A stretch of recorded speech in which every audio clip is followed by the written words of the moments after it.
Assalamualaikum warahmatullahi wabarakatuh, Ibu dan kawan-kawan. Perkenalkan, Indah dari perwakilan kelompok 3. Nama Indah Sakti. Ibu dan kawan-kawan, adapun anggota kelompok dari kelompok 3, yang pertama Indah Ayunda Rahmadani, yang kedua Julia Raisa, yang ketiga Maulina Yonefa Fitri, yang keempat Lydia Hakiki. Baiklah, kelompok 3 akan mempresentasikan tentang Undang-Undang Nomor 4 Tahun 2019 tentang Kebidanan. Pembacaan pertama yang akan dibacakan oleh Maulina. Kepada Maulina dipersilakan. Iya, terima kasih moderator. Baiklah, Lina akan membacakan presentasi dari kelompok 3, yaitu mengenai Undang-Undang Nomor 4 Tahun 2019 tentang Kebidanan.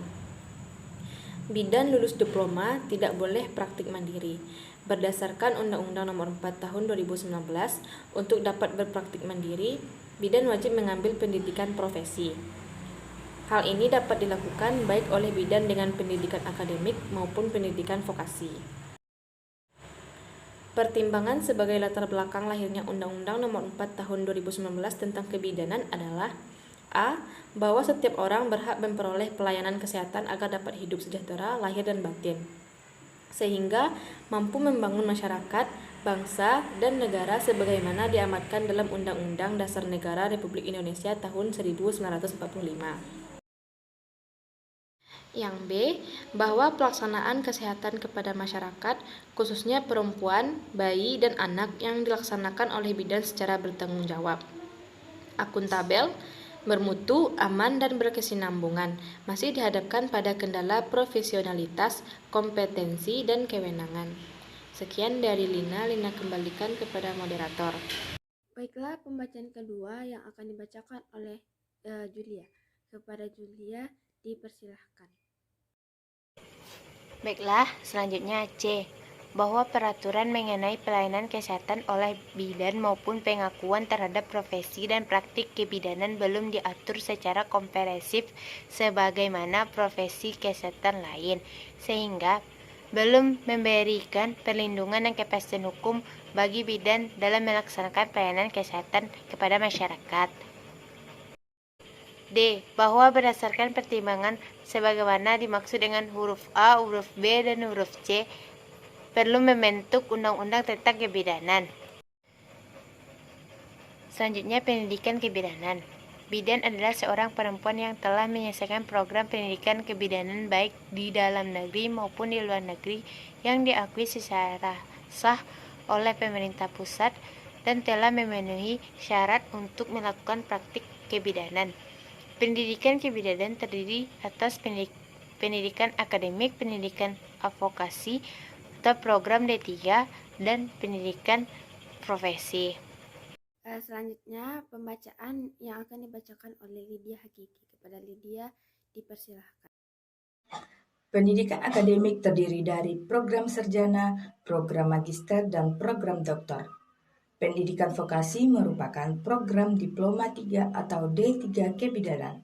Sedangkan pendidikan profesi merupakan program lanjutan dari program pendidikan setara sarjana atau program sarjana. Bidan lulusan diploma tidak boleh praktik mandiri berdasarkan Undang-Undang Nomor 4 Tahun 2019.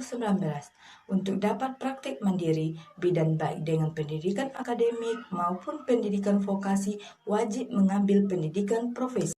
Tanpa mengambil pendidikan profesi, mereka hanya diperbolehkan berpraktik di fasilitas kesehatan. Selain syarat lulusan pendidikan kebidanan, seorang bidan juga wajib melakukan registrasi izin praktik. Pembacaan materi terakhir yang akan dibacakan oleh Indah Yunda. Kepada Indah Yunda dipersilahkan. Masa peralihan Undang-Undang Nomor 4 Tahun 2019 berlaku mulai tanggal 15 Maret 2019. Ada masa peralihan yang membuat bidan tetap dapat menjalankan praktik kebidanan yang selama ini telah berjalan. Pada saat ini undang-undang mulai berlaku. Setiap orang sedang mengikuti pendidikan kebidanan D4 dapat berpraktik kebidanan D4 di fasilitas pelayanan kesehatan setelah lulus pendidikan kecuali praktek mandiri bidan.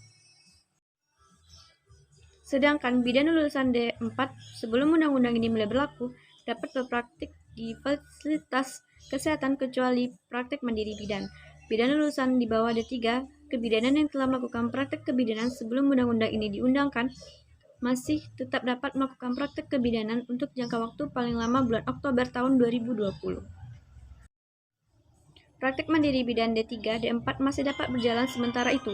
Bidan lulusan D3 dan bidan lulusan D4 yang telah melaksanakan praktek kebidanan secara mandiri di tempat praktek mandiri bidan sebelum undang-undang ini diundangkan masih dapat menjalankan praktek tersebut paling lama hingga 7 tahun. Setelah itu, bagi lulusan D3 yang melakukan praktek mandiri dapat mengikuti penyetaraan bidan lulusan profesi melalui rekognisi pembelajaran lampau. Sekian presentasi dari kelompok 3 Ibu dan kawan-kawan. Apabila ada kesalahan dan kekurangan, Indah dan kawan-kawan dari kelompok 3 memohon maaf. Assalamualaikum warahmatullahi wabarakatuh, Ibu dan kawan-kawan.